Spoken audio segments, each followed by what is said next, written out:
Je cherche cette fille. Vous la connaissez? Entre 1969 et 1980, le Danemark a permis que des dizaines d'enfants soient exploités dans des films pour adultes, et ce, en toute légalité. Cette fille est l'un de ces enfants. Je ne vous dirai pas comment ils l'ont appelée. Elle a entre 11 et 14 ans. Certains sites disent qu'elle a 12 ans. J'ai pas cliqué dessus. Je veux pas voir. Pourtant, c'est dispo partout sur ClearWeb. Aux yeux de tous. Suffit juste de taper les bons mots-clés. Et rien d'illégal ou de salace. Joe? On va l'appeler comme ça. C'est l'une des enfants de la Color Climax Corporation. Enfin, c'est l'une des enfants qui a posé pour eux, pour un de leurs magazines spécialisés dans les Lolitas. La Color Climax, c'est quoi? Une immense société de production no pornographique danoise des années 70. Des magazines de Lolita? Oui, et pas des Lolitas japonaises. Plutôt celle du roman éponyme de Nabokov. Des jeunes filles innocentes aux prises avec des prédateurs. Et c'était l'un des magazines spécialisés qu'ils éditaient. Qu'est-ce que fout une gamine dedans? Des gamins plutôt, mis en scène comme des adultes. Maintenant j'ai envie de savoir. Ouais, je sais, c'est tout le paradoxe. Dire ou ne pas dire. Se taire et oublier, ou au contraire chercher à comprendre et informer. Tu as deux choix. Si le sujet est trop pénible pour toi, quitte cette vidéo et va te divertir. Sinon, tu es le bienvenu dans cette enquête délicate et traumatisante. Ne t'inquiète pas, j'éviterai le plus possible les détails graphiques. Comme d'habitude, pour éviter la censure, j'utiliserai des homophones facilement reconnaissables, comme le mot pédonopore. Et je t'invite d'ores et déjà à me suivre, liker ou commenter, pour ne pas que cette vidéo qui a demandé plusieurs semaines de fouilles archéologiques ne tombe dans les oubliettes d'Internet.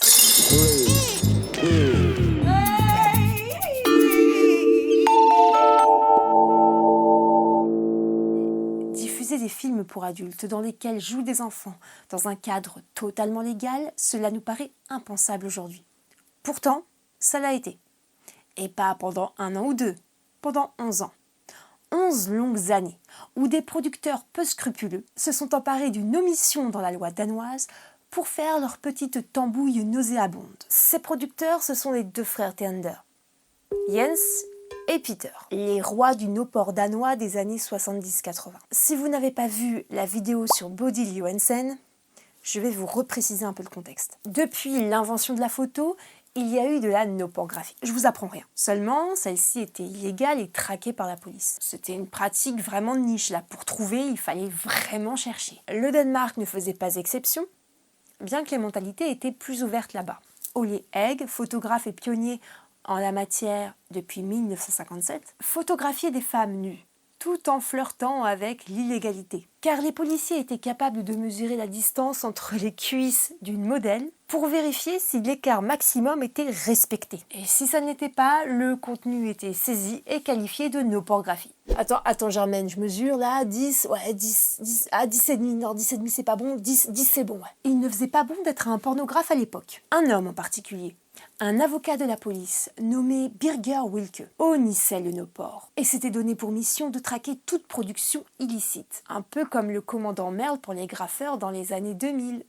Je dis ça, je dis rien. En 1967, un grand raid est organisé pour détruire toutes ces abominations. Mais c'est également cette même année que la loi sur la censure s'assouplit, autorisant la no-pornographie écrite. De nombreux magazines voient le jour, flirtant avec les limites de ce que la loi permet. Et c'est exactement ce que font les deux frères en se saisissant de cette opportunité. En 1966, la Color Climax prend quartier dans une petite librairie de livres d'occasion en plein cœur de Copenhague. Ils vendent de la no-pornographie, imprimée avec des moyens de fortune, sous le comptoir. L'année suivante, ils lancent leur premier magazine officiellement nommé Extase, qui se vend à 10 000 exemplaires. Ils se démarquent déjà de la concurrence en proposant des contenus beaucoup moins soft. En 1969, la loi danoise change complètement et enfin, les contenus X, photos et vidéos sont légalisés. C'est une explosion de joie dans le milieu car ils attendaient ça depuis longtemps. YouTube, le jour où vous ferez pareil, moi aussi j'exploserai de joie. Les frères qui étaient sur le qui-vive décident d'organiser une énorme expo no-porn. La première de l'histoire, dans la célèbre arène du KB Hallen. Ils font salle comble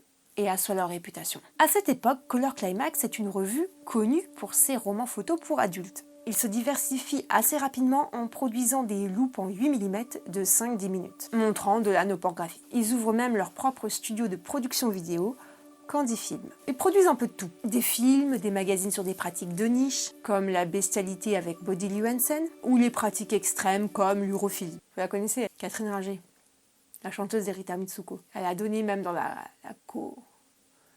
j'ose pas le dire, Two Girls One Cup. Vous voyez, Jens, c'est le créatif de la bande, l'extraverti, celui qui filme torse-poil pour mettre à l'aise les modèles. Peter, l'aîné, est beaucoup plus sérieux. Toujours vêtu de costume, il s'occupe de la partie administrative des 3 sociétés qu'il gère. Rodox Trading, la société d'édition et de distribution nationale et internationale. Color Climax Corporation, la société d'édition des magazines No-Port Graphiques, et Candy Film, la société de production vidéo. Ils sont ambitieux et visionnaires. Ils sont déjà les précurseurs de la surenchère hardcore moderne et des formats actuels avec le grand final explosif et ruisselant sur visage, en gros plan, si vous voyez ce que je veux dire. Vous captez la métaphore? Ils sont tellement visionnaires qu'à peine la loi de 1969 promulguée, qu'ils diffusent de la pédonopore. Mais pourquoi? Et comment? On va y revenir plus tard. Ça, c'est la courte présentation des frères. Je me retrouve ici avec peu d'informations, peu de sources et une terrible envie de comprendre. J'ai commencé à passer au peigne fin Internet. J'ai trouvé l'Instagram de l'épouse et du fils de feu Jens Theander. Et j'ai même hésité à envoyer un petit message à sa veuve, tant je galérais à trouver des pistes à creuser. Mais bon, je me suis un peu ravisée. Je sais pas si c'est la sagesse ou plutôt du bon sens, j'ai rien fait. Il faut savoir que cette enquête arrive après la tempête. Toutes, je dis bien toutes les personnes potentiellement intéressantes à contacter étaient décédées récemment. Même le site officiel de la Color Climax a disparu en 2024 à cause de son implication dans la pédonopore. Il y a néanmoins un site de fans qui est très bien fait et qui s'attarde sur l'histoire du triple C. Il y a un mail de contact et une partie commentaire. Et au jour du tournage, je n'ai toujours pas reçu de réponse à mes requêtes. Encore une fois, le sujet, à mon avis, en effraie beaucoup. Et puis bon, j'appelle un chat, donc ça donne pas forcément envie de répondre. Quand je poste mes messages sur des forums spécialisés, je me fais immédiatement censurer. Voilà. J'entends finalement parler d'un documentaire danois en 3 parties. Candy Film, Da Barn Porno Var Lovely. Introuvable. Et pourtant, il faut que je le voie. Absolument. Sur un forum, une femme a résumé le premier épisode. Faut vraiment que je le voie. J'envoie un message sur Insta au réalisateur, un journaliste du nom de Thomas Sörlin. Je lui demande un lien de visionnage et il me répond qu'il va m'aider. Heureusement que je ne l'ai pas attendu. C'est sur YouTube que je trouve une piste. Probablement l'un des Cook Reports de Roger Cook, qui montre des extraits de vidéos d'abus. C'est très pénible à regarder, même si on ne voit rien. On sent toute la gêne et la détresse de ses enfants. Quelqu'un dit avoir vu Candy Film. Je lui demande s'il a les liens et il me dit qu'il s'en souvient plus. C'est là qu'Internet est magnifique. Un parfait inconnu a pris le temps de chercher ses liens, puis de me chercher sur Instagram pour venir me les filer. Un grand merci à vous. Vraiment. Bref, je visionne enfin ce documentaire de malheur. Thomas Sörlin se pose les mêmes questions que nous tout du long, à savoir pourquoi les Theander ont produit de la pédonopore, comment les contenus étaient réalisés et où sont les enfants. On va essayer d'y répondre. Pourquoi les Theander ont produit de la pédonopore? La réponse est très simple, c'est Peter qui y répond, ils ont fait ça pour l'argent. Som producent og forretningsmand vil jeg sige, at jeg først og fremmest laver porno for pengenes skyld. I forhold til andre former for forretning er dette her da ærligt talt ret harmløst. Est-ce que c'était vraiment légal? Il y avait surtout un vide juridique. L'âge du consentement sexuel au Danemark était fixé à 15 ans. Donc une jeune fille de 15 ans pouvait tourner dans un film X sans l'autorisation de ses parents. En revanche, un mineur de moins de 15 ans ne pouvait pas donner son consentement. Donc théoriquement, il n'y avait pas de tournage pédonopore au Danemark, sinon les autorités s'en seraient mêlées. Et les producteurs auraient probablement risqué gros. En revanche, il était tout à fait possible d'en détenir et d'en diffuser, car aucune loi n'encadrait ça. Et les frères se sont engouffrés dedans, car il y a des clients pour tout. Les témoignages d'anciens salariés de la Color Climax abondent dans ce sens. Ils n'ont jamais vu quoi que ce soit relatif à la présence d'enfants sur les tournages. Dans les studios Candy Film, on tournait avec des acteurs de plus de 15 ans, généralement majeurs. Mais même s'il y en avait, à ce qu'ils auraient envie de l'avouer. La théorie la plus probable est qu'ils n'ont pas produit directement ces contenus, mais qu'ils en ont acheté à l'étranger puis qu'ils les ont diffusés. La diffusion était peut-être légale au Danemark, mais le contenu ne l'était pas, car aucun pays européen n'autorisait que des gamins se livrent à des actes sexuels avec des adultes devant la caméra. Absolument aucun. Pas même aux Pays-Bas, où l'âge de consentement était fixé à 16 ans. Donc logiquement, les frères Teander ne pouvaient ignorer que ces contenus étaient réalisés illégalement, qu'il s'agissait d'abus sur mineurs que leur société diffusait sans scrupule. Color Climax n'était pas les seuls sur le marché à éditer des magazines avec des mineurs. Citons le magazine hollandais Sève, qui mettait en scène de grands adolescents, puisque l'âge du consentement était à 16 ans, ou encore Bambi S de l'infâme Willy Strauss, lancé en 1971, avec des gamines de 7 à 11 ans utilisées comme modèle. La première semaine de sa sortie, c'est un carton. 10 000 exemplaires s'écoulent. Mais d'où venaient ces contenus? Selon le journaliste Tim Tate, la Color Climax n'est pas aussi innocente qu'elle le prétend. Et si elle n'a pas directement tourné de films impliquant des enfants au Danemark, elle a très bien pu le faire à l'étranger. C'est ce que semble affirmer un certain Bonobo, pédocriminel allemand, qui a été interrogé par le journaliste Heinz Michael Wilsmeyer. Ce bonobo est un ancien enfant abusé, devenu à son tour abuseur. J'ai essayé de savoir son identité, en vain. En 2015, il est encore incarcéré à l'hôpital psychiatrique de Meinkhofen, en Allemagne, pour des faits d'abus sur mineurs. Voilà ce qu'il dit. J'avais 7 ans lorsque j'ai été enlevée et ramenée dans une maison close du sud de l'Allemagne. J'étais orphelin, alors personne ne m'a cherché. J'ai été forcée à me prostituer. On m'a fait poser pour des photos et j'ai tourné dans des films. C'était entre 1977 et 1980. Je me souviens avoir parlé au caméraman. Il travaillait pour une entreprise. Je crois que le nom était Color Climax.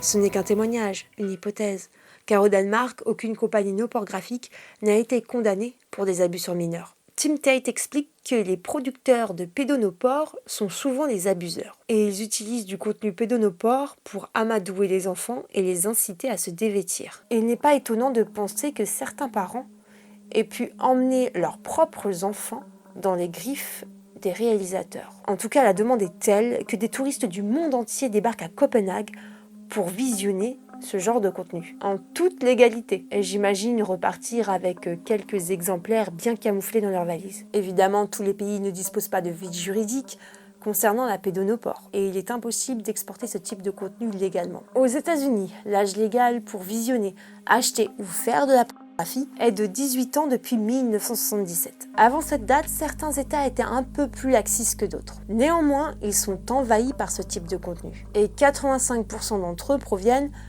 du Danemark. La police américaine a eu le mérite d'enquêter sur ces contenus, ou du moins de chercher les importateurs ou les consommateurs, afin de les inculper. Et c'est ainsi qu'en 1978, la brigade de protection des mineurs arrête à son domicile californien un certain Henry Johnson, soupçonné d'être un pédo. La perquisition met au jour un certain nombre de lettres explicites et de photos échangées avec un autre pédo, qui n'est pas américain. Je vous laisse 3 secondes pour deviner sa nationalité. Il est bien de chez nous. Il s'appelle Jacques Duguay et c'est un véritable sadique. Dans l'une des lettres qui commence par ces mots, L'été est pour moi une période de chasse intensive de nouvelles petites victimes. C'est la phrase la plus soft de la lettre. Tout le reste est insoutenable. Il se réjouit de faire souffrir les enfants, de les Sacrifié au culte phallique. J'apprécie énormément tes goûts pervers et dépravés, car ce sont exactement les miens. Par courrier séparé. Je t'envoie quelques photos d'un jeune Hollandais de 9 ans dans les bois, aussi un garçon de 5 ans, et quelques nouvelles photos prises avec une famille, père, mère et 2 fils, de 2 et 6 ans. J'ai volontairement censuré le contenu, c'est ignoble, il n'y a pas d'autre mot. En fait, il est tellement taré ce type, et je reste poli, qu'il se réjouit de corrompre de petits êtres innocents et de pouvoir les abuser avec la bénédiction de leur famille. C'est ça le plus dramatique. J'ai même pas les mots en fait d'imaginer que des parents puissent faire ça. Je sais pas ce qu'il faudrait leur faire à ces gens-là. Test the guillotine. Moi, j'ai aucune pitié. Je sais pas, rouvrir le bagne, le goulag, les faire travailler jusqu'à ce que mort s'en suive, leur faire la même chose qu'ils ont fait subir à leurs gosses, je sais pas. Des peines beaucoup plus lourdes et beaucoup plus douloureuses que ce qu'on peut avoir en ce moment. Face à la gravité de tels aveux et devant des preuves accablantes, les policiers américains contactent leurs homologues français. Vous allez me dire, mais cette affaire n'a rien à voir avec la Color Climax et les jeunes acteurs. Eh bien, vous allez voir que tout se rejoint. Saint-Ouen, 27 septembre 1978. Depuis le début du mois, une brigade de police surveille discrètement ce pavillon de banlieue, à l'allure tristement banale. L'enquête auprès des voisins révélait des allées venues d'adolescents, parfois d'enfants. Mais est-ce vraiment suspect de la part d'un éducateur sportif qui entraîne le club de basket de la ville? Aujourd'hui, des ados sont rentrés dans le pavillon. C'est le moment ou jamais. Les policiers enfoncent la porte. Personne au rez-de-chaussée, ni à l'étage. Une porte semble mener à un sous-sol. Ils descendent un escalier sombre qui mène à une salle de jeu, avec une télé et une table de ping-pong. De la musique se fait entendre dans une pièce à côté. Ils découvrent alors une scène peine croyable. Les ados qui étaient entrés sont là, surpris, leurs vêtements éparpillés à terre. Jacques Duguay, quadragénaire aux yeux bleus et cheveux blonds frisés, est figé, avec son appareil photo dans les mains. Un des jeunes déclarera plus tard « On était fauchés et ils nous donnaient 100 francs à chaque fois. On s'en foutait de poser à poil. » Mais quel rapport entre Duguay et la Color Climax? Vous ne voyez pas. Les photos et les vidéos qu'il prenait de ces jeunes filles et jeunes garçons, dont certains n'avaient pas plus de 6 ans, et dans les positions équivoques que l'on imagine, étaient envoyées pour alimenter les revues spécialisées aux Pays-Bas et au Danemark, notamment l'infâme série des Lolita de la Color Climax. Duguay sera inculpé pour attentat à la pudeur sur mineurs de moins de 15 ans. Ah, la France et sa complaisance! On adore. Il n'a jamais été poursuivi pour proxénétisme ni pour trafic d'images, car la justice n'a pas réussi à prouver qu'il tirait un quelconque profit financier de ses activités. Ah oui, bien sûr. Je ne sais pas pourquoi, il y a une petite voix qui me dit comme ça qu'il y avait peut-être des personnes haut placées dans l'équation. Supputation. Vous me direz si vous supputez comme moi aussi. Bon, vous vous doutez bien que le Duguay en question a récidivé, et pas avec n'importe qui, non. Sur les enfants d'une ancienne victime avec qui il avait renoué. Pour cette affaire, il a pris 30 ans de prison ferme. Il aurait 90 ans aujourd'hui. Alors, j'ignore s'il est toujours en prison, ni même s'il est encore en vie, mais il y a un détail dans cette affaire que je me dois de vous exposer. Car il a été découvert lors du scandale du CD-ROM de Zandvoort. Pour vous résumer brièvement. En 1998, un activiste belge découvre à Zandvoort, aux Pays-Bas, un CD-ROM contenant plus de 8500 photos pédopornographiques, qui suggèrent l'existence d'un réseau d'exploitation d'enfants en Europe. Malgré les preuves, l'affaire est classée sans suite. Je vous invite à lire le difficilement trouvable Le Livre de la honte, les réseaux pédophiles des journalistes Laurence Béneux et Serge Garde qui ont aidé à faire éclater l'affaire à l'époque. Ou alors visionnez le documentaire de Carl Zero qui est sur YouTube pour vous informer davantage sur l'affaire. Un fichier a été créé à partir des photos des abus, recadrées sur les visages, et il est disponible un moment à la consultation. De nombreux parents d'enfants disparus ou abusés viennent le visionner, et c'est pas moins de 81 enfants qui sont reconnus. Mais la justice décide qu'il s'agit de 81 sosies, même lorsque c'est l'un des enfants abusés qui se reconnaît. Tout ceci n'est que pure coïncidence. Et puis bon, selon Yvan Le Tallec, substitut du procureur à Paris, ces enfants-là, en plus de ne pas être français, étaient consentants et amenés là avec la bénédiction de leurs parents. Donc aucune raison d'enquêter plus que ça. Et puis les photos étaient vieilles. Je suis obligée de vous mettre l'extrait en question. Les mineurs ont été photographiés la plupart du temps avec non seulement leur accord, mais l'accord de leurs parents. Et certaines des photos sont en plus des matériaux très anciens, puisque nous savons déjà que certaines photos remontent aux années 70 ou 80. Et il faut aussi minimiser, en tout cas en France, la portée de cette affaire, dans la mesure où de nombreux enfants qui sont présentés ici ne sont pas des enfants français. Ce type est né avant la honte. Shame, shame, shame. On parlait de Duguay. Eh bien, certaines de ces photos ont été retrouvées dans le fameux CD-ROM. Ça commence à faire un peu beaucoup d'imbrications, vous ne trouvez pas ? Si l'on en croit le fameux Bonobo, la piste des réseaux criminels et de traite de mineurs est particulièrement plausible. Les enfants n'étant pratiquement jamais crédités. Simplement appelés filles 10 ans, garçons 9 ans. Ne pas les rendre identifiables permettait aux producteurs de se protéger d'éventuelles poursuites malgré le vide juridique. Ils savaient tous que ce qu'ils faisaient n'était pas bien. Pas bien pour les enfants. On a posé cette question à Willy Strauss, le producteur du magazine Bambi S, si d'après lui c'était bénéfique pour les enfants de participer à ce genre de shooting. Et sa réponse fut bien évidemment négative. D'ailleurs, il a précisé ne pas savoir ce qu'étaient devenus les enfants. What do you think happens to the children who are very young, not even in puberty, when they have sex with adults so you can publish the pictures? What do you think that does to them? I don't know. Do you think it's good for them? No. No. But you do that. You say I do it. Well, you told me you published Yes. Blondie, that Lolita. Yes. So you do that. Yeah. If I not do it, other do it. Mais la réponse de Jens Theander à la même question est encore plus problématique. On vous montre un film où des filles sont abusées par un adulte. Qu'en pensez-vous? Den bryder jeg mig ikke om. Hvorfor ikke? Fordi den adskiller sig klart fra de film, der faktisk tidligere har været på markedet. På hvilken måde? På den måde, at den er professionelt fremstillet. Selon lui, il n'y a rien de coercitif dans la pédonopore diffusée par la Color Climax. Les enfants ne se rendent compte de rien. Ah bah oui, hein, évidemment. Pourtant, ce n'est pas ce que Tim Tate a vu. Most of the time, the children looked really, really miserable and scared. Plusieurs fois, les enfants semblent inquiets. Regardent quelqu'un derrière la caméra, qui leur dit de sourire, par exemple. On pourrait se demander si ce ne seraient pas des parents complices, qui auraient vendu leurs enfants à des producteurs pervers et avides d'argent. Surtout que beaucoup de tournages se passaient dans des appartements, avec du mobilier somme toute usagé, donc peut-être directement chez eux. Récapitulons.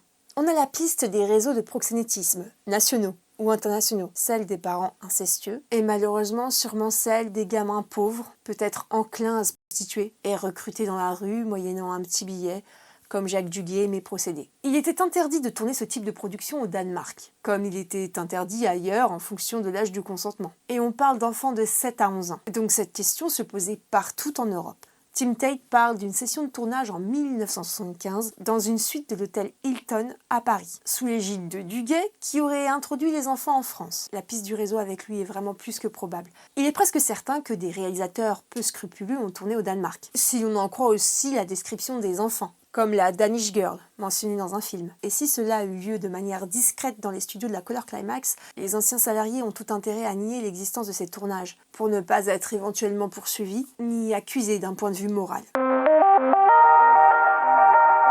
En l'espace de 10 ans, la Color Climax va produire 23 films et 35 magazines pédonopores. En 1974, 150 000 magazines se sont vendus. Les frères gagnaient jusqu'à 1 million de couronnes grâce à la pédonoporgraphie. La manne financière n'était pas négligeable et ce n'est que la partie immergée de l'iceberg. Cependant, il y a un problème avec ce type de matériau. C'est impossible à exporter à l'étranger, du moins dans des pays comme les États-Unis où l'âge légal est fixé à 18 ans. Il est plus simple de tourner avec des modèles majeurs. Finalement, la pédo reste une production de niche, mais une production qui rapporte quand même. Vers 1979, néanmoins, le vent commence à tourner. Sous la pression des partis chrétiens, la pédonoporgraphie est de plus en plus pointée du doigt. Il y a des débats à l'Assemblée entre ceux qui sont pour et qui vont mettre en avant le discours de Berl Kaczynski, criminologue et sociologue danois, qui affirmait que la pédonoporgraphie permettait une diminution des crimes sexuels envers les enfants. Spoiler alert, cette théorie est complètement discréditée par les chercheurs modernes. Je rentre pas dans les détails, mais dites-moi si vous voulez avoir une vidéo sur cette thématique. Et entre ceux qui sont contre et veulent un cadre juridique strict qui interdirait totalement ce type de noporgraphie. D'après les dires de certains collaborateurs, Peter Tender aurait détruit toute une cargaison de pédonopores trouvés parmi son personnel. Il n'aimait pas ça et ne voulait, semble-t-il, pas en faire commerce. Je n'ai pas la date exacte de cet événement. En tout cas, Jens a déclaré en 1979 avoir arrêté d'en acheter en janvier. Est-ce qu'ils ont anticipé l'interdiction complète et ont pensé à leur réputation future? Je ne sais pas.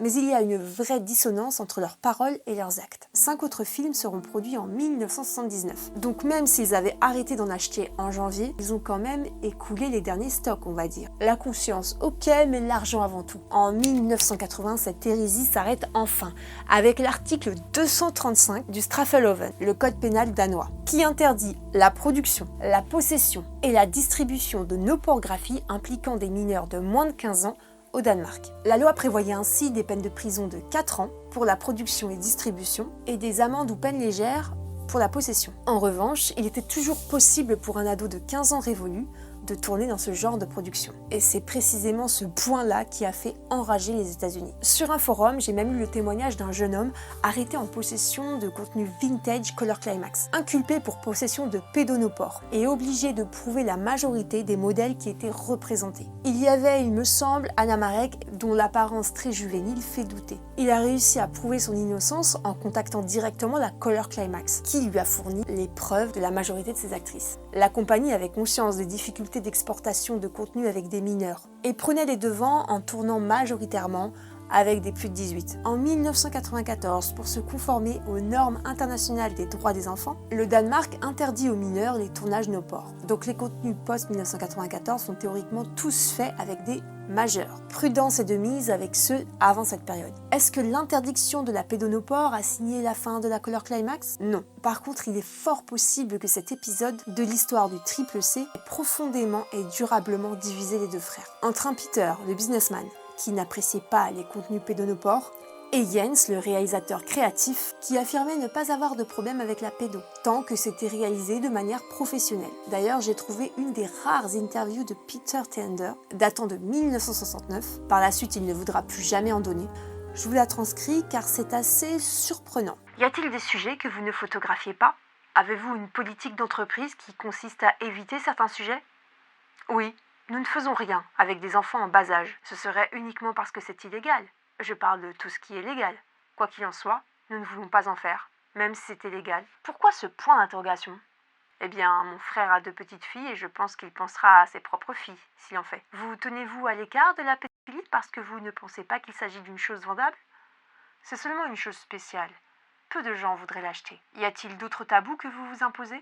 Non. Vous imprimez et photographiez n'importe quoi? Oh oui, je pense que oui, mais seulement les personnes qui ont 18 ans, ou plus. Et seulement 2 ans plus tard, ils achèteront et diffuseront des abus sur enfants, sans scrupule. Les deux frères ont une vision bien différente du business. Jens veut produire des films, des longs métrages. Il veut en finir avec les boucles de 8 mm, qui deviennent obsolètes avec l'arrivée de la VHS. Tandis que Peter ne pense pas que le Danemark ait assez de potentiel pour en produire de qualité, et préfère importer des contenus de l'étranger. La société de production Candy Film sera donc liquidée vers 1983-84. Jens traînera son frère devant un tribunal en 1985, réclamant sa part, soit environ 30 millions de couronnes. C'est l'équivalent de 5 millions d'euros. On ne sait pas quel est le montant exact qu'il a obtenu. Suite à ça, il a plié bagages et est parti à Londres, puis à Majorque, où il n'a jamais été inquiété pour ses anciennes activités. On peut même voir sur YouTube sa vidéo de mariage avec une certaine Souci en 1995, et il est décédé en 2008. Quant à Peter, il a continué à diriger Rodox Trading jusqu'en 2002, année où il a liquidé la société de distribution. En 1990, Peter a vendu les archives et actifs, notamment les productions pédonopores, à l'entreprise Sensile, aux Pays-Bas. Et les contenus illégaux ont continué à circuler. Il s'est ensuite retiré et n'a plus jamais voulu entendre parler de la Color Climax jusqu'à son décès en 2023. Le site officiel disparaît en 2024. Aujourd'hui, il est toujours possible de retrouver les magazines controversés et pas besoin d'aller sur le dark web. C'est sur le clear web, sur des sites d'enchères japonais, par exemple. Les contenus de la Color Climax n'ont pas disparu. Les vieilles boucles avec les modèles majeurs sont sur tous les tubes. Alors les autres ne doivent pas être bien loin. Mais je ne suis pas allée les chercher, et je vous déconseille de le faire. De 1, c'est illégal. Vous risquez gros. Et de 2, et je pense que c'est la raison la plus importante, par respect pour les petites victimes. Il y a des vidéos à ne pas visionner.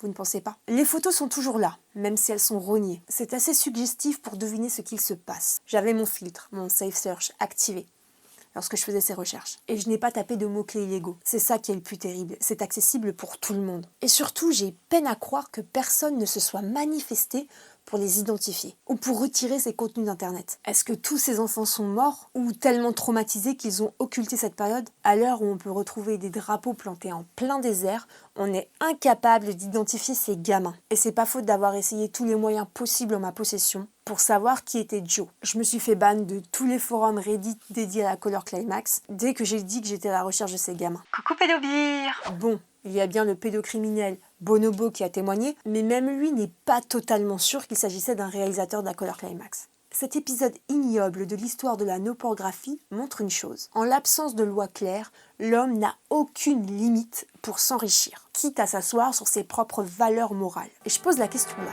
Si en 1980, sous la pression des partis pro-pédos et d'une opinion publique favorable, ils avaient décidé de légaliser la pédonopore en abaissant l'âge du consentement par exemple, est-ce que ce serait devenu une catégorie à succès des sites internet d'aujourd'hui ? La Color Climax n'a pas livré tous ses secrets. Pour cette enquête, j'ai mis l'accent sur les enfants. Et c'était comme chercher une aiguille dans une botte de foin, car je me suis heurtée aux limites de ce que la loi permet pour un simple citoyen, mais aussi à mon éthique. C'est pour ça que je n'ai pas souhaité décrire les abus subis par les enfants, ni parler du synopsis des films. Sachez que c'est extrêmement dur à lire et ça ne mérite pas d'être mis en lumière. J'ai été touchée, en plein cœur, par la photo de Joe. Et j'ai voulu lui rendre hommage en la dessinant, tout simplement. Joe, je ne sais pas ce qu'on t'a fait subir exactement. Et j'espère juste que tu as trouvé la paix, où que tu sois. Tipeur du mois, merci. On se retrouve bientôt avec une autre vidéo sur la Color Climax, un peu moins lourde. Cœur sur vous.